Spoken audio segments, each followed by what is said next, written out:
Bonjour, aujourd'hui on va avoir un laboratoire sur les ITSS, donc les infections transmises sexuellement. Aujourd'hui on a 15 éprouvettes qui représentent chacun un élève, donc on peut imaginer qu'on a 15 élèves dans une classe, puis un élève qui serait contaminé par une ITSS, puis on va aller évaluer en fait ça serait à quelle vitesse la propagation d'une ITSS. Si cette personne-là ne se protège pas convenablement, comment elle pourrait se propager dans une classe.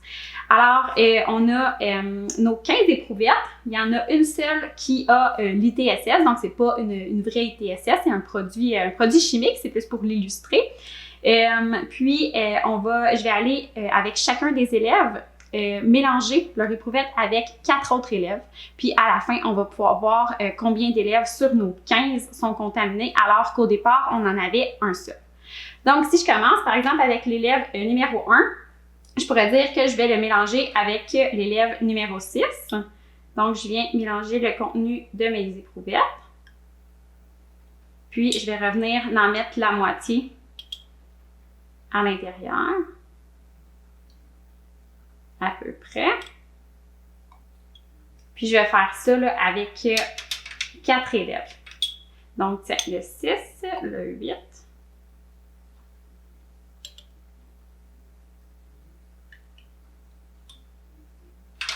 Je vais aller avec le 10.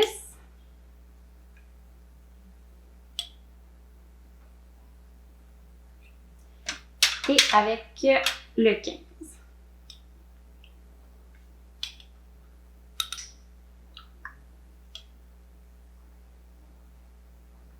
Voilà. Donc, je vais faire la même chose avec mon élève numéro 2 et avec tous mes élèves en fait. Voilà, donc disons je prends le 2 avec le 9, donc c'est vraiment aléatoire. Voilà.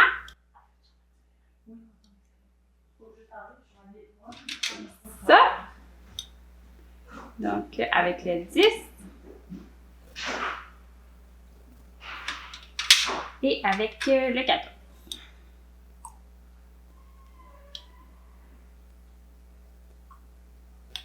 Voilà. Donc, il s'agit de le faire avec tous les élèves. Donc, j'ai fait mes mélanges avec chacun de mes élèves. Maintenant, on va aller voir combien d'élèves sont contaminés. En fait, ici, j'ai un indicateur du produit chimique que j'avais mis dans l'élève contaminé.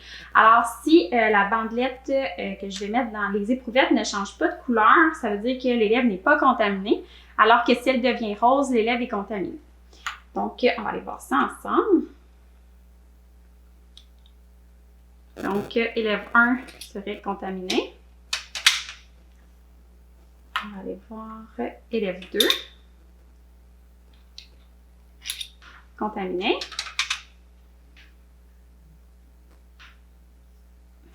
Élève 3. Contaminé. Élève 4. Ah, il n'est pas contaminé. Élève 5. Pas contaminé non plus. Élève 6.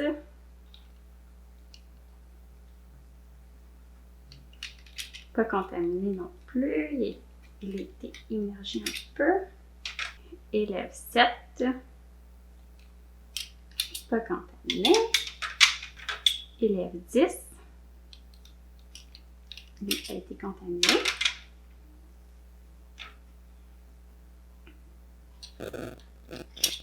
9, non. Voilà. Élève 8 contaminé.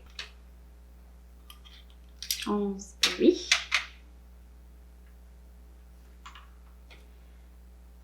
12, oui.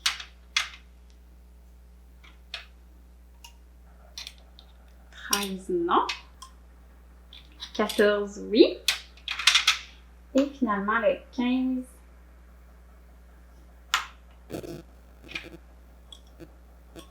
Oui. Donc, si on vient compter ensemble sur nos 15 élèves, là, au départ, on en avait un seul. Et seulement avec 4 échanges, on peut voir qu'on a 1, 2, 3, 4, 5, 6, 7, 8, 9 élèves sur 15 qui ont été contaminés. Donc, on a 9 élèves sur 15 qui ont été contaminés en l'espace, vous avez vu, vraiment d'une petite période de temps. Donc, d'où l'importance de se protéger contre les ITSS. On se rappelle, on a vu nos moyens de contraception, mais nos moyens de contraception ne nous protègent pas des ITSS. Donc, les seuls moyens, en fait, qu'on a pour se protéger des ITSS, c'est les condoms, soit masculins ou féminins. Donc, vous pouvez voir à quel point ça peut se propager rapidement. Donc, c'est votre responsabilité donc de vous protéger, mais de protéger les autres avec les moyens de contraception. J'espère que ça vous a éclairé sur le sujet. Si vous avez des questions, n'hésitez pas.